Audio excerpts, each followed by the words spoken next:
I want to talk about the other side of this. So we were reading a story from Business Insider. It's very critical of this convention of states where you basically have conservative-leaning states are slowly getting closer and closer to calling an Article 5 convention. So just for those who missed the segment.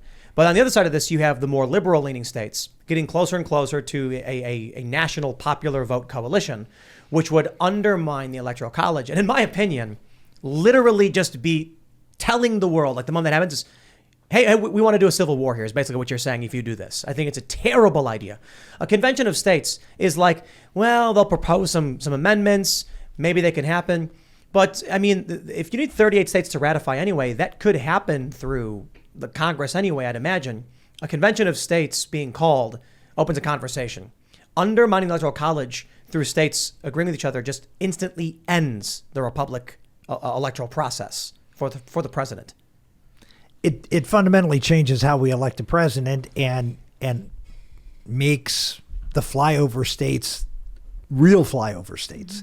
They become ignored because they don't have that's not where the votes are. The presidential campaigns will be run in California, Texas, Florida, and New York. That's where it will be decided. And it's not just that though. And that's, by the way, every president will be beholden to these big blue population centers because that's where the people live. Even in red states. Yes. I realize this. Yeah. So West Virginia, for instance. Yeah, when you go to the cities in West Virginia, they're still more liberal leaning. And the surprising thing is to me, in the second most Trump supporting state, you can go to a city and see the rainbow flags. There's there areas of Virginia, rural Virginia as well. When you're out in the farmland, when you're out in the rural areas and the houses are few and far between, what do you see? You see Trump signs everywhere. We got one big sign over here. It's a gigantic sign. It says the swamp is 40 miles that way. It's hilarious. And then you go into a town of 20, 30,000 people, still the city, and you see the BLM flags. So what's going to happen then is you got a politician with only so much money. We go national popular vote. It's going to be, even in West Virginia, the politicians are going to be saying things to pander to liberals. Because you got 20,000 votes, I can go here, do a rally, get all of them, or I can go to farms. Come on, that's too difficult. It's too far away. So this is just, I think this is the inversion of it. Of what we see at the convention of states. This is a move being made by the Democrat liberal-leaning states, which I think to centralize power. Right. Yeah. As Mark said, I mean, all you have to understand about the left, it's all about power. Everything they want to do, everything. The motive behind it is to accumulate power and centralize it into the elites who they believe best know how to run everything. So what do you do, man? I mean, if you've got half the country moving towards this, half the country moving towards a convention of states, you've got a pulling away in opposite directions. The culture is already fractured. People have already been talking about civil war long before I ever brought it up. I think the convention of states is actually the antidote to a civil war. I think you're right. I think this country is increasingly divided, increasingly distrustful of the other side. Not just distrustful, you're about outright hatred of the other side. They believe that they have bad motives and want to hurt them and harm them. That is a headed toward very ugly things. And what Mark has been able to do is take a lot of people who maybe feel that way, not maybe, they do feel that way, and channel them into something that the founders provided as the emergency escape clause. The problem with national popular vote from a marketing perspective, you said like the easy thing sells, right? Yep. Take away your vote to vote for your senator. That sounds bad. You're not going to repeal the 17th Amendment. National popular vote, when you say to people, what's ridiculous? Somebody wins the popular vote for president and then they're not president. That's a pretty good marketing tool, in my opinion. Much harder to counter to explain to people why that doesn't work. So I think it's a very dangerous movement. I agree with Rick. I agree with you. I think we are headed towards a civil war. I think the country is decoupling. Where I differ with a lot of people is I think it's awesome. And the reason I think it's awesome is because this is how our country has always been. We have some fantasy that we've been some unified country, like right before the American Revolution when the colonies hated each other and called each other blasphemers and were ready to go to... No, it was that way. After the revolution, we get together and we decide we're going to form a government. We hate each other so much. We form the Articles of Confederation, gives the federal government no power because the colonies and then the states don't trust each other. We come out of that. There's a fantasy. We all love each other. Yes. so much so in the 1860s we have a civil war and we force a union. 80 years later. Right. But after the Civil War, we really liked each Yeah, other, exactly. right? Everybody, that's when things were calm and peaceful. It's crazy. It's Not never, true. it's Was it Yeah. 1876? Was it the election was decided by a committee? Yes. And so, negotiation? so we've never actually as a country liked each other very much. Except, and this is what we forget. It was really after World War II. Correct. That's the only time, if you look at America, where there was a consensus. And it's because we had just gone through two world wars and a Great Depression. Yeah. And people were just tired of fighting and wanted to be at home with their family and raise children and not work. I mean, it was an idyllic time, but everyone thinks, oh, that was America. No, America was never like this. Was it a beautiful time? It was a great time. You could say a lot of great things about the 50s and 60s, but it didn't take long for us to say, well, look, there's agitating against injustice. That's always been the American way. Absolutely. And by the way, in many cases, certainly in the case of the 60s and the Civil Rights Movement, it was a great movement. We've always been a country that never just wanted to everybody get along because we're always agitating for something better. And unfortunately, the ideology behind what's better since the 1960s, since after the Civil Rights Movement, has been destructive because it's been based on relativism, socialism, Marxism, and trying to bring that to this country. And now it's up to us to fight back this culture war, and the founders gave us the opportunity to do it. It's about truth. Yeah. It is about So critical race theory, for instance, it's a lie. It's an ideology, right? And it's also a lie. It's twisted, and I love when I get challenged by I'll be on Facebook because I waste time on Facebook periodically. 'Cause I have multiple monitors and I'm reading the news, and I had someone post about critical race theory and saying Republicans, they're crazy and they don't want you to learn history about racism or whatever. And so I quoted, I posted saying, the meme was like, it was a picture of the people getting the milkshakes poured on them. And then I just said something like, you using these people for your political ideology, blah, blah, blah. And then someone said, what is critical race theory to me? So I said, oh, you'd love to know. Let me tell you, because I do know. Critical race theory is a derivative of critical theory, Marxist ideology. The idea that there is an oppressor and oppressed class. Kimberly Crenshaw wrote in her book, because I read this, I read the chapter outlining the thesis, the basis, that Marx did not understand the racial tensions that exist in the United States. Therefore, the idea of class oppression didn't work, and you needed racial understanding, thus a critical race theory. And then I wanted to quote Derek Bell, who argued for segregation. Plessy versus Ferguson was a separate but equal. He argued in favor of it, saying the overturning of this in Brown v. Board of Education were mistakes. And I'm like, don't come to me trying to use the civil rights movement to justify your ideology when your ideology is rooted in overturning the civil rights movement. But these people don't know that. They don't read these things. They never actually read where critical race theory comes from. They follow the lies from the corporate press. So we're not up against any there's the truth. The truth will set you free, but these people don't want to hear it. They're in tribes. They get their marching orders from whatever the TV tells them to do. And they claim that's not them. They claim it's the other side. And that's why it's important for you to speak. That's why it's important for all of us to go out and not be afraid. What's happening in America until recently, I give Donald Trump a lot of credit for this because he exposed the national media for the partisans that they were. And he did so by just punching them in the nose and getting them ticked off enough that they dropped any pretense of being fair and wanting to be journalists. And they revealed who they really are. All of us have seen it. And we look, I was in politics been in politics for 40 years.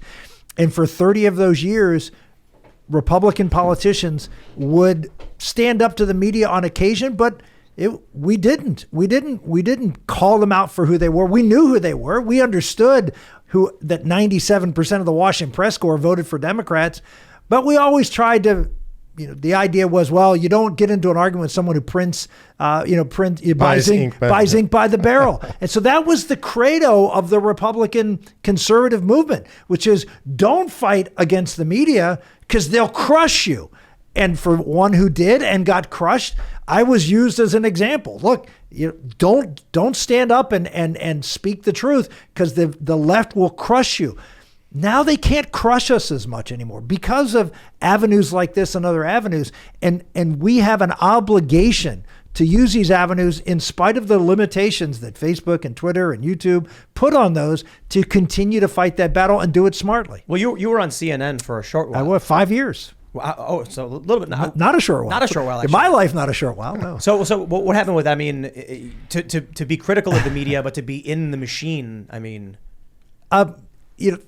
I'll put it this way. He's like, I don't know what I can talk about. No, I can talk. I can talk about it. Look, CNN was an interesting. I loved working at CNN because I was, generally speaking, the only person on a show or on a panel that had my point of view, and I knew that the vast majority of almost all of the CNN audience didn't agree with me. And so I saw an opportunity to talk to people about what conservatism was, because they didn't hear it. And so I felt like I had to be better than everybody else on the panel. And they could scream at me, but if I scream back at them, then I'm going to lose that audience out there, because I'm what they portray me as. Yeah. So it made me be, my wife said, calmer and more thoughtful. No, I didn't back away from anything I believed, but I tried to make sure that I was communicating. It's not what you say, but it's what people hear. Right. And so I was trying to say it in a way that people, so for me, it was a great opportunity to make arguments to people.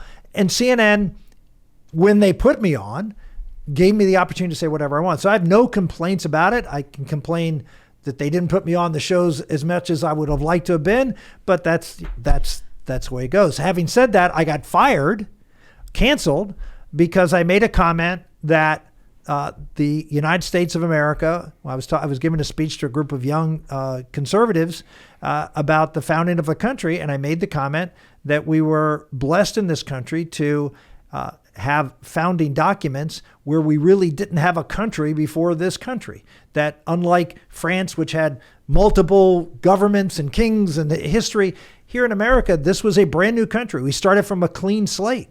And I said the Native Americans were here, but there was no country, and that they had no impact on the Constitution and the culture. And that got me fired. They canceled you. They canceled me. I saw a meme. It's been going around, and it's you ever see the meme where it's like what women would do with a time machine, what men would do with a time machine? So there's a bunch of them where it's like one of my favorites is it's like what a woman would do with a time machine, and the young woman says, I'm your granddaughter, and the other young woman says, wow, from the future. Then it says what men would do, and there's one of my favorite is there's a guy with full tactical gear and he's got guns. And there's like a World War I soldier, and he says, grandfather, come with me. We're going to Jekyll Island. Trust me. Just the formation of the Fed. Yep. So there was one I saw where it's they're handing guns to Native Americans. And they're saying, take these because they're coming and they'll destroy you and destroy your lands. And then all these, leftists are like, yeah, hooting. And I respond to them. My question is, do you know anything about the Native American tribes and what it was like here? Because I'm not in any way justifying the history of colonialism. But I think you need to point out, if you went to a Native American tribe and handed them, M16s, they would just go and massacre their warring tribes. This idea that all of the Native Americans were like unified and it's like, the evil white settlers are coming to kill us, we'll stop them. It's just not the case. It would be like if you said, if we went to Europe and gave them laser guns and fighter jets, it's like, yeah, they go to war and they kill each other. Whenever you give weapons to, advanced weaponry to a society that doesn't have it, they will use it to empower themselves.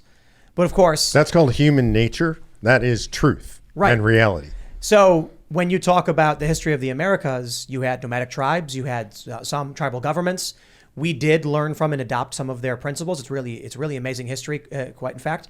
And then you look at like the Aztec Empire and the brutal human sacrifices and how they oppressed and enslaved local tribes. And it's like, it's not some utopian world.